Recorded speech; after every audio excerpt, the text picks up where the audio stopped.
Senior leadership ہے ان سے بھی مشاورت کی ہے، تو الحمدللہ اب یہ طے پایا ہے اس مشاورت کے نتیجے میں کہ انشاءاللہ ہمارے قائد میاں محمد نواز شریف صاحب اکتوبر میں انشاءاللہ پاکستان تشریف لائیں گے۔ نواز شریف پاکستان انشاءاللہ آئیں گے اور قانون کا سامنا کریں گے، اس میں کوئی دو رائے نہیں انشاءاللہ۔ میاں صاحب، وکلاء کی آپ کی تیاری ہے؟ وکلاء کی ٹیم تیار ہے پاکستان میں دفاع کرنے کے لیے قانونی مقدمات؟ ایک شفاف احتساب وہ وقت کی اہم ترین ضرورت ہے، وہ اکراس دا بورڈ ہونا چاہیے، اس کے بغیر پاکستان آگے نہیں بڑھ سر سکتا۔ آپ کی لاہور سر الیکشن کہتے ہیں کہ 3 ماہ کے اندر اندر ہوں، جیسے کہا جا رہا ہے کہ الیکشن ملتوی ہونے کی۔ ہمارا پارٹی کا موقف بڑا واضح ہے کہ ہم نے ایک بات الحمدللہ جو آئین کی روح کے مطابق اسمبلیاں ہم نے اسمبلی ڈیزالو کر دی، اور اس کے بعد یہ چیف الیکشن کمشنر کی ذمہ داری ہے آئینی اور قانونی کہ انہوں نے الیکشن کروانے ہیں۔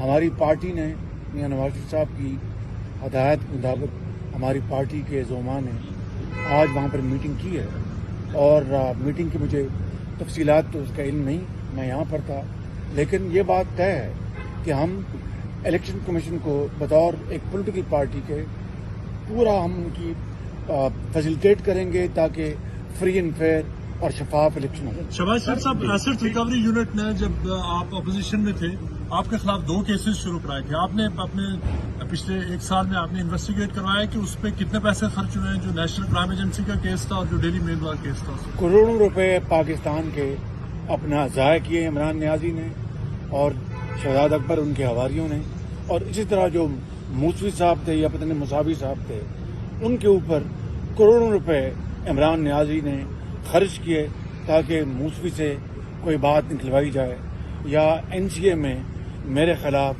خدا نخواستہ کوئی فیصلہ لے لیا جائے، لیکن اللہ تعالیٰ کی اوپر ذات ہے اور اس کی کمال مہربانی سے میاں نواز شریف صاحب کو بھی کلین چٹ ملی اور اللہ تعالیٰ کے فضل و کرم سے اس ناچیز کو بھی کلین چٹ ملی۔ اب میاں صاحب انشاءاللہ اکتوبر میں مشاورت کے بعد طے ہوا کہ پاکستان آئیں گے اور انشاءاللہ الیکشن کیمپین کو انشاءاللہ میاں صاحب کا استقبال لاہور میں کیسے کیا جائے گا؟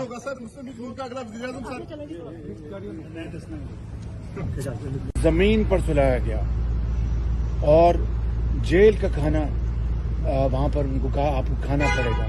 اس وقت عمر عطا بندیال کہاں تھے؟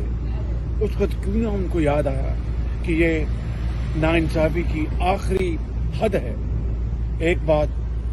دوسری بات میں یہ کہوں گا کہ جب میاں محمد نواز شریف جیل میں تھے، اڈیالہ جیل میں، اور میری بھابھی صاحبہ شدید علیل تھی لندن میں، جیل میں ان کو پتہ چلا، میں اس دن وہاں پر اتفاق سے ان کو ملاقات کے لیے آیا ہوا تھا، اور ان کی میری بھابھی صاحبہ اللہ تعالیٰ ان کو جنت الفردوس میں جگہ عطا فرمائے، میاں نواز شریف کی بھرپور کوشش کے باوجود ان سے بات نہیں کروائی گئی۔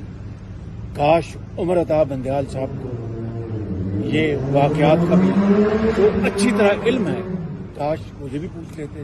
یہ ہے وہ دور معیار، یہ ہے وہ، اور پھر 100 دن جو اکاؤنٹیبلٹی کورٹ تھی، میاں نواز شریف اپنی بیٹی کے ساتھ روزانہ وہاں پر حاضر ہوتے رہے، حتیٰ کہ ہفتے والے دن بھی اور رات تک وہاں پر جرا ہوتی تھی اور وہاں پر کورٹ کی پروسیڈنگ ہوتی تھی۔